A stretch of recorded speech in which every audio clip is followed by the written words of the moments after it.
नमस्कार बच्चों, मेरा नाम है राहुल और आप देख रहे हैं मैथमेटिक्स क्लास। पिछली वीडियो हमने पढ़ा था गद्य खंड, अब पढ़ेंगे क्षितिज के अंदर काव्य खंड। ठीक है, काव्य खंड में 3 चैप्टर हैं, जैसे कि काव्य खंड में था 1 2 3 साखियाँ, सखियाँ नहीं, कहीं बच्चे सोचते सखियाँ हम बोल रहे हैं, अभी बच्चे साखियाँ हैं, साखियाँ। आप देखेंगे क्षितिज आपकी बुक है और इसमें कई सारे चैप्टर हैं। अगर आपके पास है तो अच्छी बात है, नहीं है तो यहाँ ध्यान से देखिए। ठीक है, कबीर साहब जी का लद्दल दक्का, रसखान जी का, ठीक है, साख्या व सबत, वाक नहीं है आपकी बात। ठीक है, वाक नहीं है बच्चों। कबीर और सवें, समय किसके होते हैं? रसखान जी के। और उसके बाद है कैदी और कोकिला, माखन चतुर्वेदी, माखन जी चतुर्वेदी, माखन लाल चतुर्वेदी जी यहाँ पे हैं। ठीक है, तो लद्दल दक्का नहीं है, वाक नहीं है, साखियाँ, सबद और सवें और कैदी और कोकिला।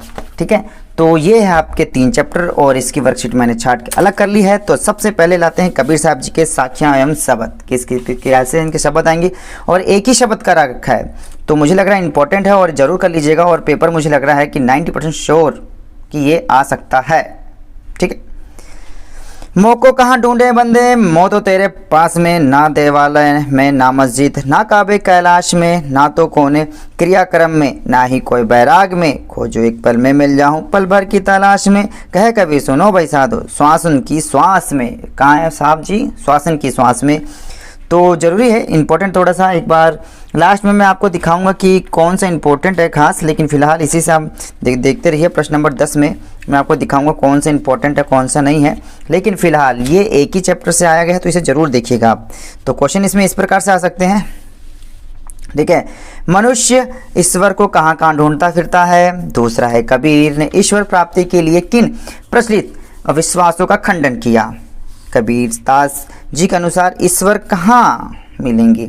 कबीर जी ने ईश्वर को सब श्वासन की सांस में क्यों कहा। एक श्वास में पूरा ब्रह्मांड खरीद सकते हैं, 7 संग ब्रह्मांड, बाकी तो ये दूर दूर की बात है। बाकी जो इसका अगर आंसर देखना है तो वर्कशीट आप 51 देख सकते हैं एकदम प्यार से, कोई दिक्कत की बात नहीं आएगी। ठीक है, तो ठीक है, और 4/11/2020 की सीट है। और नए स्टूडेंट की भी वर्कशीट आ रही है प्यारे बच्चों, पता है ना, छोटे छोटे बच्चों को फिर वर्कशीट दे रहे हैं। आप लोगों की वर्कशीट की इज्जत नहीं की, लेकिन उनके फिर दे रहे हैं, कोई बात नहीं, आगे चलते हैं। समय क्यों? रसखान भाई साहब जी, अब इधर आइए, इधर आइए। हाँ, देखो इनकी वर्कशीट आई थी 17, मैं एक चीज दिखाता हूँ क्यों। 17, फिर 20, फिर 23, फिर 26, और पुनरावृत्ति में भी आई है। ठीक है, 65, 68, 71 एंड 73, मतलब रसखान जी की 2 वर्कशीट आई है, एक जैसी सेम टू सेम 2 बार करा दी गई है। तो सबसे पहले देखते हैं पहले वाला जो रसखान जी का है, इसमें है ब्रज के प्रति कवि का प्रेम किन किन रूप में अभिव्यक्त हुआ, लिखिए। ठीक है, प्रश्न नंबर 2, इस समय को पढ़कर और इनका अर्थ बताना है। और 65 वाले में देखो तो 65 में दिखाऊंगा, 65 वाले में यही था, ब्रज भूमि के प्रति कवि का प्रेम किन किन रूप में अभिव्यक्त हुआ है, सेम टू सेम था। प्रस्तुत समय में रसखान जी ने ब्रज के प्रति अपना प्रेम अभिव्यक्त किया है। इस प्रकार आप अपने देश के प्रति अपने विचारों को लिखिए। इस प्रकार के क्वेश्चन पूछ सकते हैं। और जिस पंक्ति में कवि रसखान जी, अच्छा तो ये ठीक है, इनका अर्थ बताना है। आप इसकी वर्कशीट चलते हैं, मतलब कि अगले उस पर। ठीक है, एक तो एक बार पढ़ लेते हैं ये, नहीं तो इस प्रकार से लिखा हुआ भी आ सकता है। मानुष हो तो वही रसखानी, बसो ब्रज गोकुल गांव के ग्वारन, जो पशु हो तो कहाँ पर बस में चोरो, नित्य नंद की धुन मझारन, पाहन हो तो वही गिरी को जो कियो हरि छत्र पुरंदर धारन, जो खग हो तो बसेरो करो मिली कालिंदिन कुल कबंद की डारन। तो इसकी जो व्याख्या है नीचे ही दे रखी है। तो अगर डिटेल्स में देखना है तो आपको वर्कशीट 17 देखनी होगी, नहीं तो आप 65 भी देख सकते हैं। ठीक है, तो कोई बात नहीं, किसी भी प्रकार की वर्कशीट देख सकते हैं, दोनों में आपको आंसर मिल जाएगा सेम टू सेम। अब वर्कशीट नंबर आ जाते हैं 20 पर। 20 में है या लुटकी अरु कमरिया, ये तो थोड़ा सा इंपॉर्टेंट वाला है इनकी जो, ठीक है, ये जो सारांश है ये आना। और क्वेश्चन किस प्रकार से है, प्रस्तुत गद्यांश में कवि क्या क्या त्यागने के लिए तैयार हैं, सब कुछ अंग और मतलब कि 9 सिद्धि 9 रत्न सब त्यागने को तैयार हैं। ठीक है, तो और इसकी जो वर्कशीट 68 में सेम इसकी जुड़वा भाई वर्कशीट में क्या पूछा गया था, ब्रजभूमि बसने के लिए रसखान जी क्या क्या त्यागने को तैयार है लिखिए। और यही क्वेश्चन दोबारा भी आया था, ठीक है। आप प्यारे बच्चों जो मेरे वर्कशीट से शुरू से जुड़े होंगे वो तो जानते होंगे डीओई वाले क्या कर रहे थे, हमने क्या चीज़ें पकड़ ली थी उनकी। प्रस्तुत समय में रसखान जी ने ब्रजभूमि के प्रति अपना प्रेम व्यक्त किया है। इसी प्रकार आप अपने परिवार के प्रति क्या विचार लिख सकते हैं जिस पंक्ति में ये तो सेम सेम है, ठीक है। ये आपकी अगली हो जाती है। और यहाँ पे रसखान जी की देख रहे हो कैसी फोटो है, एकदम मतलब झकास से दिखा रखी है। चलो आगे आते हैं। तीसरा है मोर पखा सिर ऊपर राखियो, गुंज की माल गरे पहिरोंगी, ओढ़ी पीताम्बर ले लुटकी बन, गोवर्धन ग्वारिन संग फिरोंगी, भाव तो वो ही मेरी रसखानी, सो तेरे संग स्वांग करूंगी, या मुरली मुरलीधर की अधरान धरी अर्धरा न धरूंगी। यही आपकी सेम वर्कशीट आई है 71 में, ठीक है। सेम 71 में आ रखी है। और प्रस्तुत इसका डिटेल्स आप यहाँ से भी स्क्रीनशॉट ले सकते हैं। अगर आपको इसका आंसर देखना है तो वर्कशीट 23 आपको देखना पड़ेगा। प्रस्तुत पद्यांश के अनुसार गोपी क्या क्या धारण करने को तैयार हैं।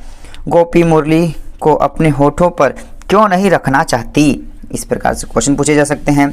जिस पंक्ति में कवि रसखान जी का आया है, रसखान जी से याद आया, देखो मैं इनको ये दिखा देता हूँ जो पिछली बार में आया था, यही भाई साहब आए थे।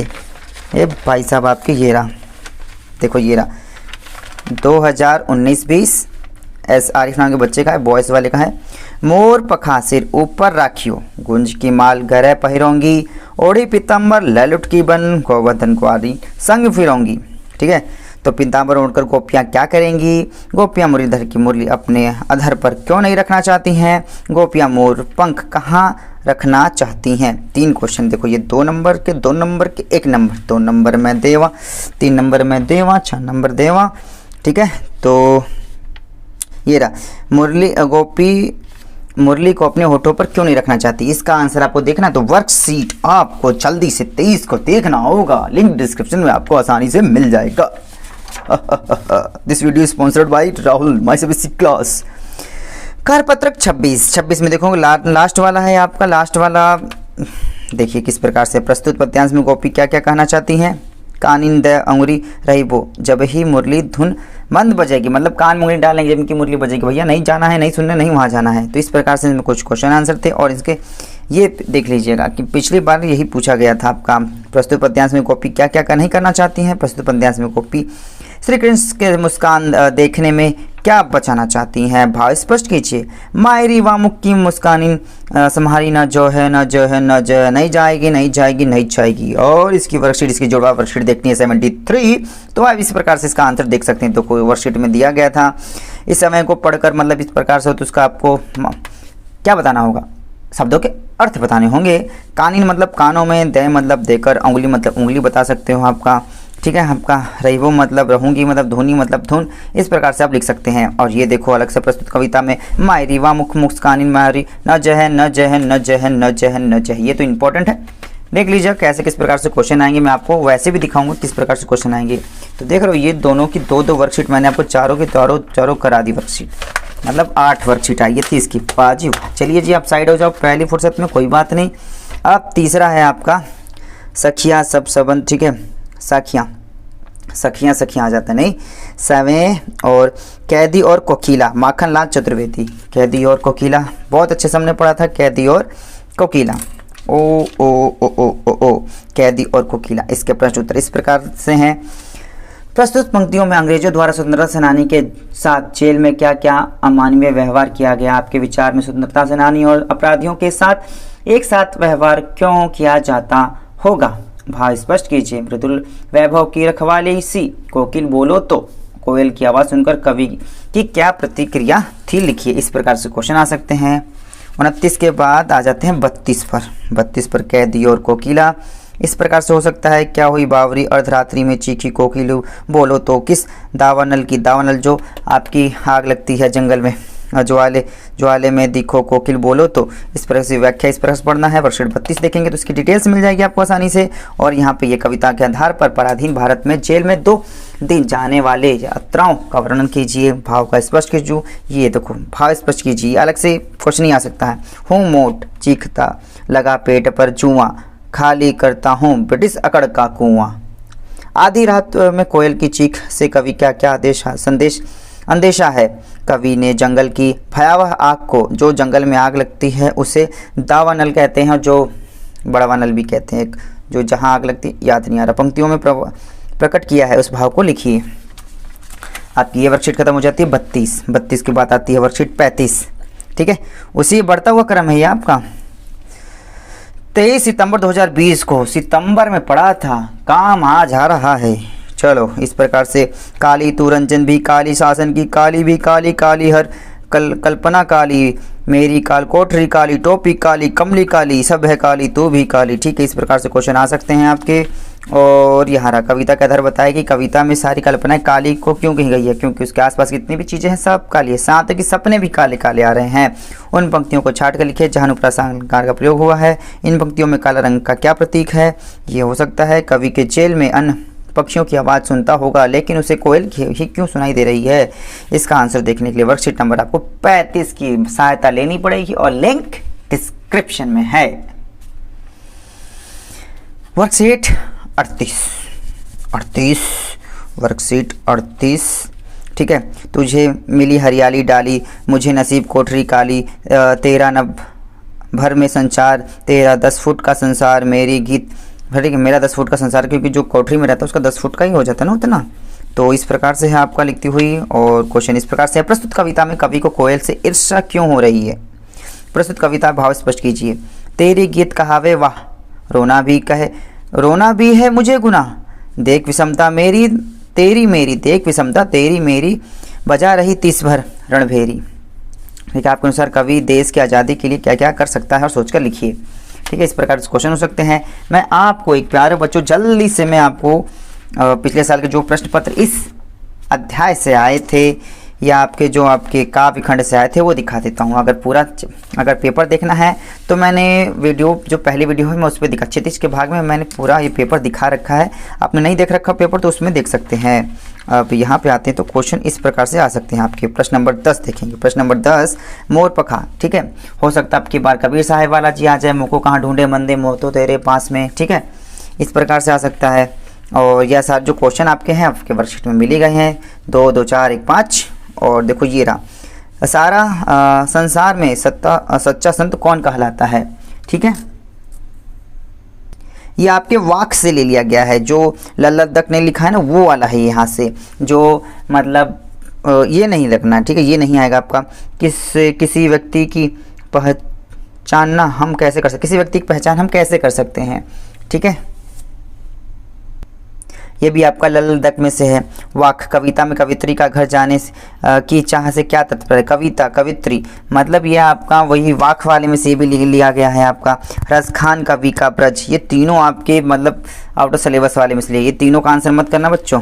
ठीक है, तो आपको इन तीनों किस पे काव्य खंड पे ध्यान देना है जो मैंने पढ़ाए यहाँ पे दिखाए। रसखान, देखो ये रसखान जी वाला आ गया, किन्हीं 4 को करना है। और रसखान कवि का ब्रज के वन, बाग और तालाब को निहारने के पीछे क्या कर रहे हैं, वहाँ पे आंसर मिल गया था। हथकड़ियों को गहना क्यों कहा गया है। ठीक है, जो है आपका जो ये प्रश्न है का उत्तर जो मैं आपको टेलीग्राम पे दे दिया करूँगा। और देखते हैं पीछे में।